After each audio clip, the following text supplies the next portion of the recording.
जिन भी शब्दों का इस्तेमाल सोनिया जी के धन्यवाद प्रस्ताव में किया जाए, मैं समझता हूं वो कम पड़ जाएंगे। इतने सारे बातें और इतने सारे कार्य श्रीमती सोनिया गांधी जी ने पिछले 25 वर्षों में देश के लिए और कांग्रेस के लिए किए, लेकिन फिर भी हम लोगों ने कोशिश किया है कि इस प्रस्ताव के अंदर कुछ भावनाएं जो कांग्रेस के कार्यकर्ताओं की, नेताओं की, देश के लोगों की है, वो इसमें डाल सके। यह प्रस्ताव है, श्रीमती सोनिया गांधी ने भारतवर्ष को उसके भिन्न भिन्न रूपों में और अथाह सामाजिक, सांस्कृतिक, भौगोलिक समग्रता में पहचाना और आत्मसात किया है। हमारे महान देश के जनमानस के भीतर धड़कते हुए जीवन के लिए असीम स्नेह को उन्होंने अपनी राजनीति की एकमात्र शक्ति पर के तौर पर निर्मित किया है। जनता ने भी उन्हें वही प्यार और भरोसा लौटाया।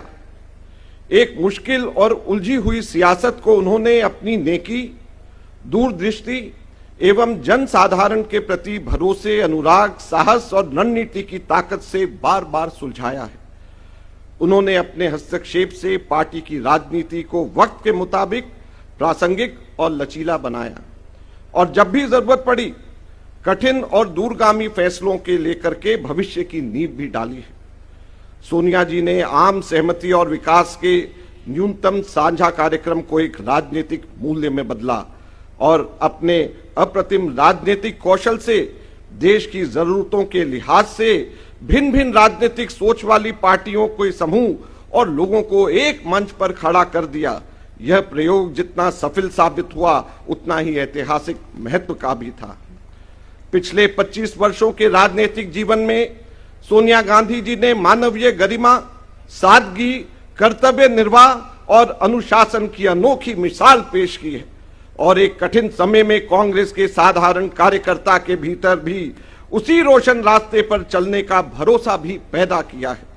मौका आने पर उन्होंने कुशल राजनीतिक प्रबंध और अचूक रणनीति के माध्यम से लोकतांत्रिक और जनपक्षधर मूल्यों को बचाया और बढ़ाया है। अकारण ही नहीं, उन्हें समस्त राजनीतिक परिदृश्य में सर्वोच्च आदर और सम्मान से देखा जाता है। सोनिया गांधी जी की अप्रतिम कर्तव्य निष्ठा को आधुनिक राजनीति के इतिहास के एक अमिट उदाहरण की तरह याद किया जाता है। उन्होंने जनहित एवं मूल्यों की रक्षा के लिए कभी भी सत्ता की इच्छा नहीं रखी। वे सत्ता में नहीं, लेकिन कांग्रेस अध्यक्षा के तौर पर उन्होंने देश की सरकार को जनता के हक में नए और ठोस अधिकार संबंधी कानून बनाने के लिए प्रेरित किया।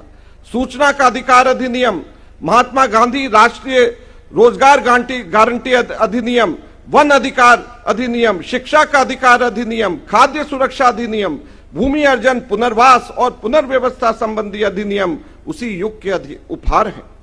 सोनिया गांधी जी ने पंचमढ़ी से उदयपुर तक बीते 25 सालों के दरमियान इतिहास के सभी जरूरी अवसरों पर संगठन को पुनर्विचार और रणनीति निर्माण के लिए प्रेरित और बाध्य किया। सबसे शक्तिशाली विचार जो उदयपुर शिविर में उभरा वह कन्याकुमारी से कश्मीर तक भारत जोड़ो यात्रा का था। भारत जोड़ो यात्रा अब तक देश के 5 राज्यों की भूमि और जनमानस के सम्मुख शीश नवाकर आशीर्वाद प्राप्त कर चुकी है। हजारों भारत यात्रियों का तप, हमारे पूर्व अध्यक्ष श्री राहुल गांधी जी की अद्वितीय भूमिका और भारत की जनता की भावनाओं की सरल अभिव्यक्ति इसे सार्थक बना रही है। आज त्याग की प्रतिमूर्ति श्रीमती सोनिया गांधी कांग्रेस अध्यक्ष का गरिमय पद वरिष्ठ नेता श्री मल्लिकार्जुन खड़गे को सौंप रही हैं। पार्टी व उसके करोड़ों कार्यकर्ता इस निर्णायक क्षण में उनके गौरवपूर्ण नेतृत्व के लिए आभारी हैं और उनके निरंतर स्नेह व मार्गदर्शन की अपेक्षा करते हैं। जय हिंद।